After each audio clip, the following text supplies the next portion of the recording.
Welcome to the Middle Market Growth Conversations podcast, an ACG production. I'm Carolyn Vallejo. We're back with another episode of our Inside DealMAX series, where we're going behind the scenes with guests involved in ACG's flagship conference for the middle market, taking place April 27th through the 29th at the Aria in Las Vegas. Throughout this series, we'll be exploring M&A trends, what you can expect on the ground at DealMAX, and networking tips from dealmakers and industry experts who will be there right when the doors open. Today, we're joined by Doug Brookman, Managing Director at Mesirow Investment Banking and our DealMAX Committee Chair, and Mike Alberts, Principal and Head of Business Development at Cohere Capital and Vice President of ACG Boston. Doug and Mike, welcome to the podcast. Thanks for having us. Thank you. We always like to start by getting to know our guests a little bit better. So, Doug, can you kick us off by telling us a bit about your current role at Mesirow and your involvement with DealMAX? Yeah, I've been with Mesirow now for about 5 years. Again, I'm a managing director here in the group, and I lead our financial sponsor coverage effort. I have been involved with DealMAX for the last few years and was asked, I guess, at the end of last year to chair the committee and chair the event, which I accepted and I'm very excited about. We're super excited about it as well. Mike, what about you? Can you share more about your work at Cohere and your history with DealMAX and ACG? Sure, absolutely. So I'm Principal and Head of Business Development at Cohere Capital. We're a Boston-based private equity firm, been around since 2019, and I've been with the firm since day one. Day to day, I lead all of our new investment development, which means I get to spend all day talking to investment bankers and entrepreneurs and other intermediaries, which is a super fun job. As you mentioned, I'm currently on the board of ACG Boston, and I serve as vice president of the chapter. In addition to being pretty involved in Boston, I attend a good chunk of the ACG events across the country and have been on a number of private equity/investment banking deal source committees at a handful of other chapters. So excited to not only go to a bunch of ACG events next year, but certainly the flagship at DealMAX. Mm-hmm. Yeah, absolutely. And you both are seasoned travelers, seasoned DealMAX attendees. So just for a bit of fun, I want each of you to share your favorite travel hack or conference hack. Mike, let's start with you. Sure. Well, my favorite travel or conference hack is finding a way to set up a fitness meeting each day, whether that means going on a run with somebody, doing a fitness class, something. It really forces you to schedule a workout ahead of time. And when you get other people involved, not only is there accountability, but you get a little bit of a different relationship when you're sweating with someone early in the morning. Mm-hmm. Yeah, that's a great hack. A little bit of multitasking. I like it. Doug, what about you?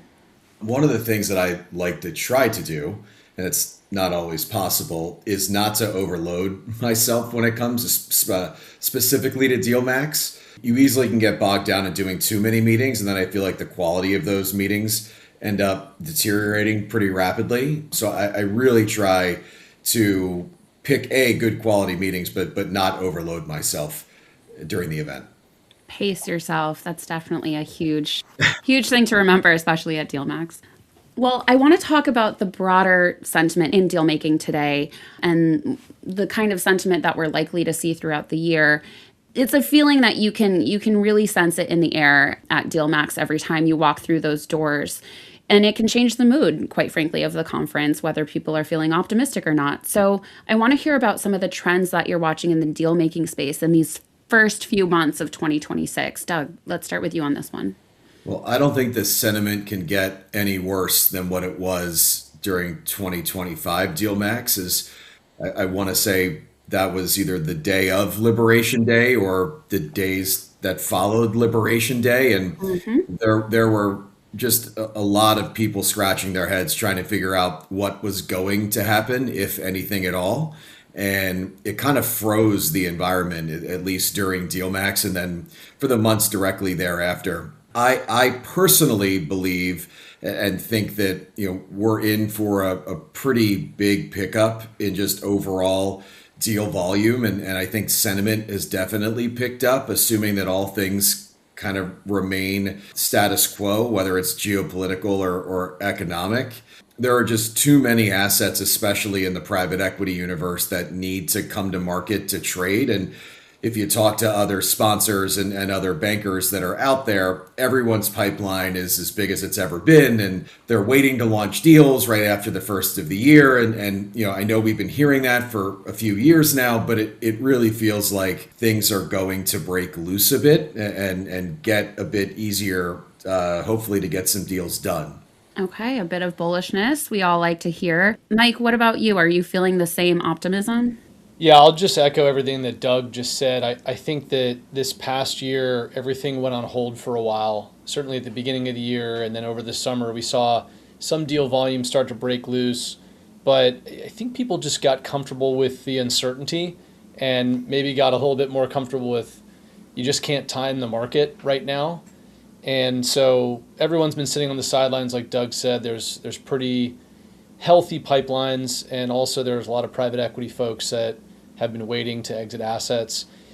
I'll tell you this, there's a lot of optimism going into 2026 and certainly into the first quarter.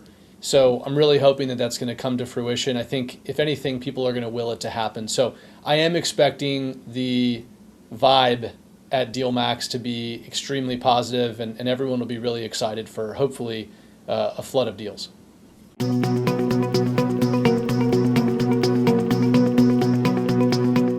Finding comps for private companies in the lower middle market hasn't been easy. Data aggregation services are expensive, and information from your deal-making peers is often too thin to extrapolate into a broader benchmark. Enter GF Data. Founded by two lower middle market investment bankers back in 2006 and now owned by ACG, GF Data collects transaction information directly from hundreds of private equity groups across North America every quarter. It logs more than 30 data points for each deal related to financial performance, deal terms, and debt structure and pricing. Whether you're benchmarking a target company's value, advising a seller ahead of an ESOP, or staying up to date on leverage trends, GF Data has the information you need. Schedule your demo today at gfdata.com.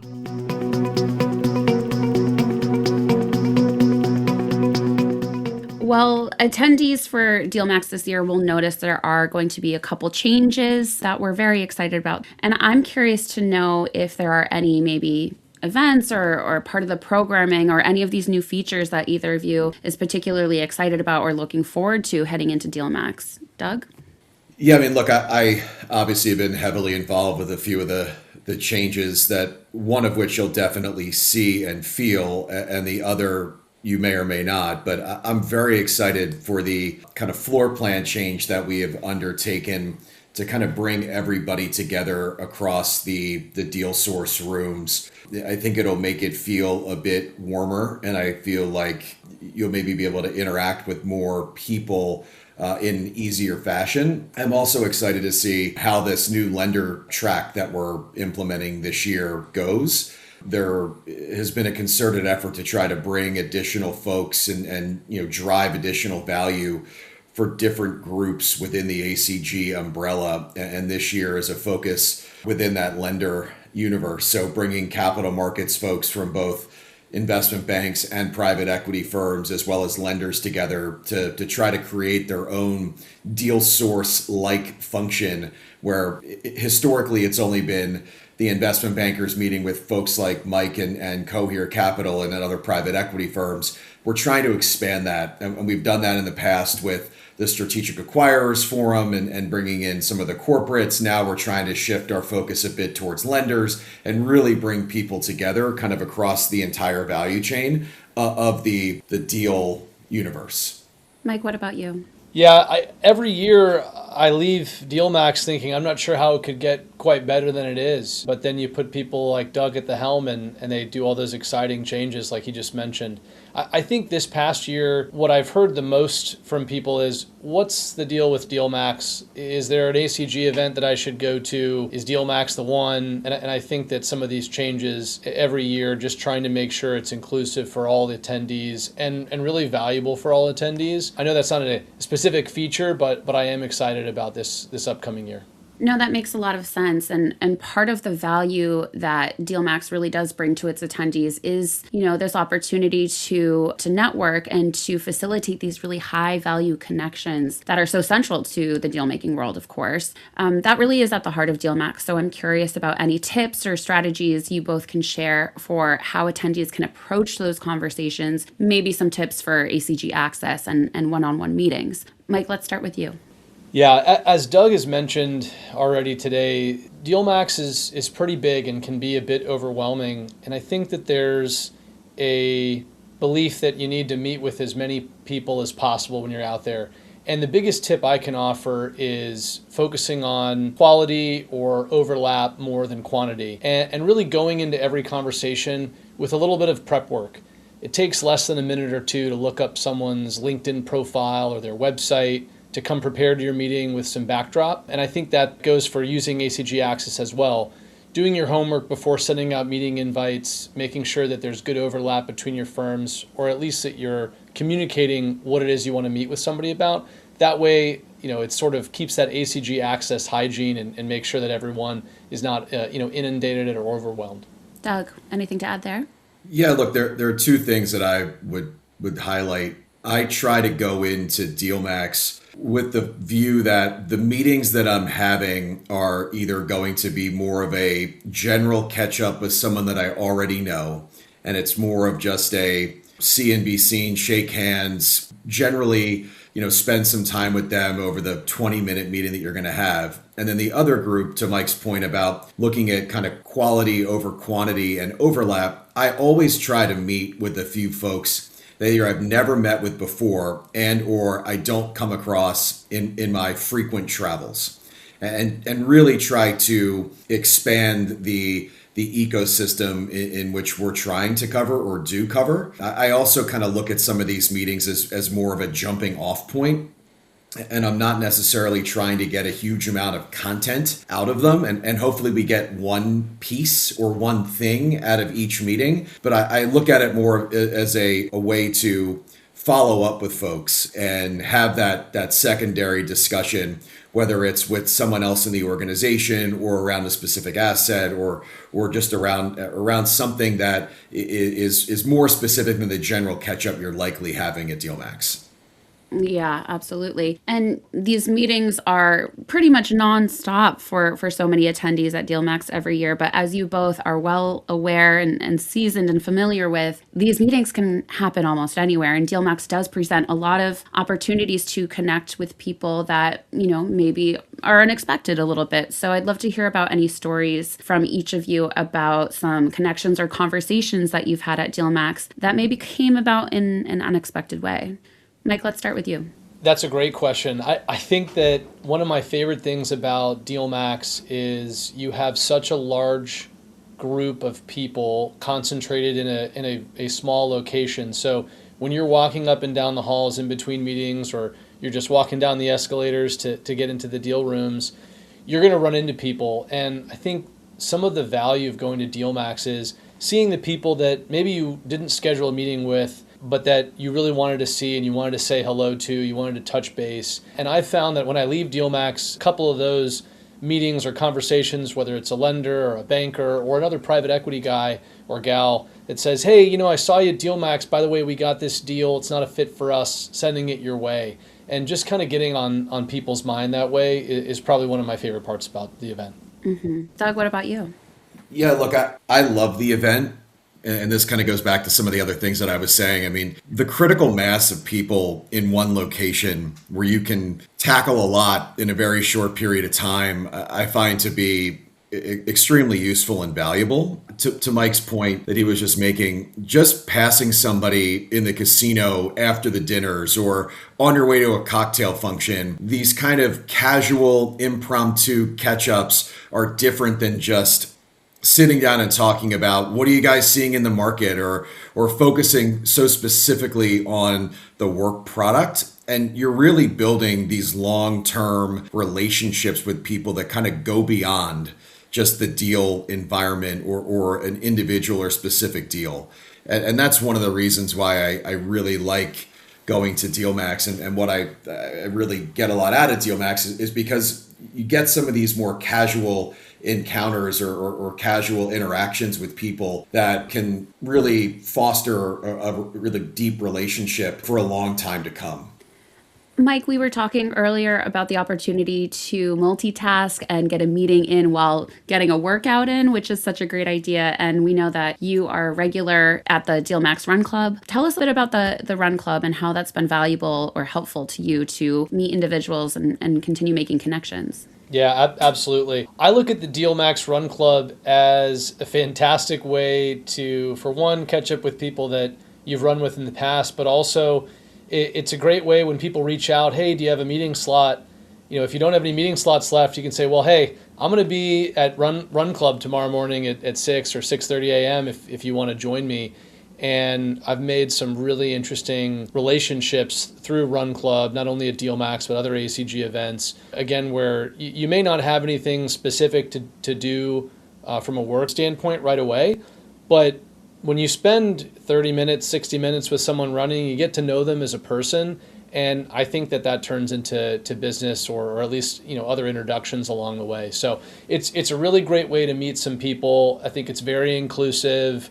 You can be a slow runner, a fast runner, not a runner at all. And there's somebody for you to run with and talk to. Doug, what would you say is an opportunity that DealMAX offers that's maybe underrated or that attendees don't necessarily take full advantage of? Yeah, I think that folks get bogged down by all the meetings that they book and probably think about some of the content and the panels that are being held. And there's some really good content and really, really smart and thought-provoking panels that are ongoing throughout the duration of DealMAX. I would suggest to folks that they carve out a little bit of time and try to go sit in some of those discussions, because again, I think some of them can be very thought-provoking for a pretty large group of the attendees. All right. Well, as we wrap up this conversation today, I want to ask each of you what you would say to someone to convince them to attend DealMAX if maybe they're unsure, they're on the fence. Mike, what would you say? I sort of alluded to this earlier. I was telling someone last week, if you attend one Deal Source style event next year, DealMAX should be top of your list. There are people for big firms, small firms, lower middle market, upper middle market, bulge bracket, right? There's going to be somebody there for you and someone that's going to overlap. And I think in addition, you're going to see your peers, you're going to see people that you want to meet, again, all concentrated in one place. And it's a great way to kind of kick off the year. Mm-hmm. And Doug, what would you say your strongest argument is for coming to DealMAX this year? I mean, this is the Super Bowl of M&A events across the world, and you should definitely be attending. To Mike's point, there are people of all shapes and sizes that come to this. So you might know the people at certain banks, but you might not know others. And it's a great way to connect with folks that, again, you might not see in your everyday travels, or this might be the only event that bank or that private equity firm attends. So you should definitely get out and try to attend, because you can meet a bunch of people that you might not know of. All right. Well, Doug and Mike, thank you again so much for joining us on the podcast. We certainly look forward to seeing you in Vegas. It's coming up so quickly. Great. Appreciate it. Thank you. And if you've been convinced to join us at DealMAX this year, you can learn more at dealmax.org. Register today to take advantage of the early registration rate available now until January 14th.